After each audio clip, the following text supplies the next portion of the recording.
अखेर सांगलीच्या इस्लामपूरच्या ईश्वरपूर नामकरणाला केंद्र सरकारनं मान्यता दिली आहे। केंद्र सरकारच्या भारतीय सर्वेक्षण विभागाकडून मान्यतेचं पत्र प्राप्त झालंय।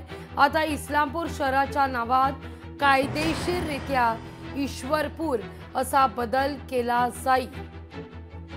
विधिमंडळाच्या पावसाळी अधिवेशनाच्या शेवटच्या दिवशी मंत्री छगन भुजबळ यांनी सांगली जिल्ह्यातील इस्लामपूर शहराचं नाव बदलण्यासंदर्भात घोषणा केलेली होती। इस्लामपूर शहराचं नाव आता ईश्वरपूर असं केलं असल्याचं आता सांगण्यात आलेलं होतं।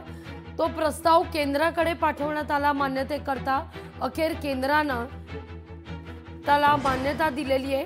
केंद्रीय स्तरावरून या बदलत्या नावावर मोहर उठताना दिसतेय।